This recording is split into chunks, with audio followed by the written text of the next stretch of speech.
రాజకీయాల్లో ఎప్పటికప్పుడు ఏదో ఒక చర్చ నడుస్తూనే ఉంటుంది. సో రీసెంట్గా భూభారతికి సంబంధించి పెద్ద ఎత్తున అటు అధికార పార్టీలు కావచ్చు, ఇటు ప్రతిపక్షాలు కావచ్చు, భారీ చర్చలు పెడుతున్నారు.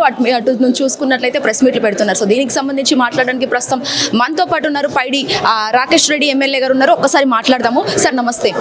సార్ చెప్పండి, దాదాపుగా ఈ మధ్యకాలంలో భూభారతి వివాదం అసలు ఎందుకు తలెత్తింది, ఈ రోజుల్లో రావడానికి రీజన్ ఏంది సార్? 22A పేదలకు సంబంధించినవి, లేకపోతే తరతరాలుగా 50 సంవత్సరాలుగా ఏవైతే పేదవాళ్ళు సేద్యం చేసుకుంటారో ఆ భూములను లాక్కొని 22A పెట్టి, సామాన్యులు కట్టుకున్న అపార్ట్మెంట్లని 22A పెట్టి ఏదో ఒక రకంగా మళ్ళా లాక్కొని అవినీతి 30% చేసుకోవడానికి ఒక పన్నాగాన్ని ఈరోజు ముఖ్యంగా దళితులకు కేటాయించింది. అప్పుడు ఇంత పెద్ద నగరం కాదు, చుట్టుపక్కల ఏదైతే అదృష్టం ఎక్కువ మట్టుకు సేద్యం చేసుకునే వాళ్ళు, దళితులు ఎక్కువ మట్టుకు ఉండేవాళ్ళు.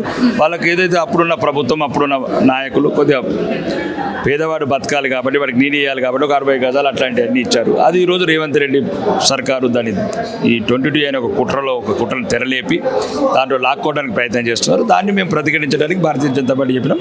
ఎక్కడ కూడా పేదలకు అన్యాయం జరిగినా మేము ఒప్పుకోము, పేదలకు అండదండగా మేము ఉంటామని చెప్పాం.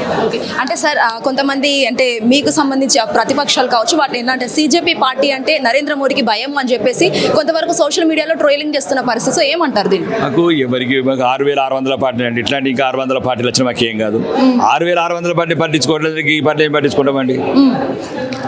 సో అంటే దాదాపు రీసెంట్గా కూడా వందే మాతరంకి సంబంధించి ఆగస్టు 15లో సోనియా గాంధీకి కొన్ని ఇష్యూ అయింది కదా సార్, ఎన్నో విమర్శలు వస్తున్నాయి. మరి మీరే కావాలని దాన్ని పోర్ట్రే చేసి ట్రోలింగ్ చేస్తున్నారని కూడా పోర్ట్రే చేయలేదు. భారతీయుల హృదయాలు గాయపడ్డాయి. వందే మాతరం అనేది సోనియా గాంధీ గారి పూర్వీకులు ఈ దేశంలో లేరండి. సోనియా గాంధీ పూర్వీకులు ఇక్కడ లాఠీ దెబ్బలు తినలేదు, తూటాల దెబ్బలు తినలేదు. మా పూర్వీకులు తిన్నారండి. స్వతంత్ర రణనినాదం అండి వందే మాతరం. వందనము తల్లి భారత మాత అనే గేయం అండి. వాళ్ళ పూర్వీకులు మా భారతీయులే గారండి. ఎందుకంటే సోనియా గాంధీ గారికి అలవాటు మా దేశాన్ని అవమానించడం. కాబట్టి అది దాంట్లో ఒక భాగమే. భారతీయులు తెలుసుకోవాలి, నీ దేశం వాళ్ళు ఎవరు, నీ రక్తం వాళ్ళు ఎవరు, నీ జాతి వాళ్ళు ఎవరు, నీ ధర్మం వాళ్ళు ఎవరు, అవన్నీ గమనిస్తే భారతీయులు బ్రహ్మాండంగా సెట్ అవుతుంది. మౌర్య సామ్రాజ్యాన్ని ఎట్లయితే అఖండ భారత్ తయారు చేస్తామో భవిష్యత్తులో కూడా భారతదేశాన్ని అఖండ భారత్ తయారు చేస్తాం. అంటే దిమాంగో నక్సలిజం అని చెప్పేసి కొన్ని మాటలు మాట్లాడు మోడీకి. సో మోడీకి సంబంధించి అలాంటి మాటలు మాడడం ఎంతవరకు కరెక్ట్ అనుకుంటున్నారు? అండ్ దీనిపైన వచ్చే నెగటివిటీ కూడా ఎట్లా చూస్తారు? మేము దిమాగే నక్సల్స్ అనే ఉద్దేశం వెరీ క్లియర్గా చెప్పారు. కేంద్ర మంత్రి కిరణ్ రిజిజు గారు క్లియర్గా చెప్పారు. ఏదైతే దేశ వ్యతిరేకులను సమర్థిస్తారో, కశ్మీర్లో 370 ఆర్టికల్ ఇట్లాంటి మళ్ళీ తీసుకొస్తామనే ఒక ఆలోచనలు సమర్థిస్తారో, ఏదైతే నక్సల్స్ ఆలోచనలు వాళ్ళని సమర్థిస్తారో, రాజ్యాంగాన్ని వ్యతిరేకిస్తారో, ఈ రాజ్యాంగం ప్రకారం ఉండాలండి దేశంలో ఎవరైనా సరే. రాజ్యాంగాన్ని వ్యతిరేకిస్తామనే వాళ్ళకు ఆ ఉద్దేశంతో అన్నమాటలు. కాబట్టి అట్లా రాజ్యాంగాన్ని వ్యతిరేకించాలని నక్సల్స్ దిమాగాని ఇంకా ప్రతి ఒక్కరు అనే రోజులు కూడా త్వరలో ఉంటాయి. సార్ ఫైనల్లీ కేంద్రంలో కూడా కేవలం బీజేపీ పార్టీ వాళ్ళు మాత్రమే ఉంటున్నారు, మిగతా వాళ్ళని రానివ్వట్లేదు అని చెప్పేసి కూడా కొన్ని చర్చలు అయితే నడుస్తూ ఉన్నాయి సార్, ఏం చెప్తారు? ఉంటామండి, ఇంకొక 55 ఏళ్ళు ఉంటాము. 65 ఏళ్ళు కాంగ్రెస్ ఉంది కాబట్టి ఇంకా 10 ఏళ్ళు అయింది.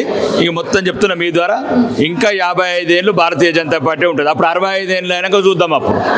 Thank you so much sir. So ఏదైతే బీజేపీకి సంబంధించి భూభారతి చర్చ నడిచినప్పటికీ కూడా ఇంకా వందే మాత్రం అనే ఇందిరాగాంధీది ట్రోల్ అయినది ఎక్కువగా మారుతుంది. సో మరీ ముఖ్యంగా ఒక 3 నిమిషాల సమయం కూడా కేటాయించలేరా అని చెప్పేసి కూడా పైడి మాట్లాడుతున్న పరిస్థితి అయితే కనిపిస్తూ ఉంది. మరి ముఖ్యంగా ఇటు చూసుకున్నట్లయితే ఇంకా ఏదైతే 65 ఏళ్ళు కాంగ్రెస్ ఉన్నప్పుడు మేము ఇంకా కొన్ని సంవత్సరాలు ఉండలేమా అంటూ కూడా పైడి మాట్లాడచ్చు.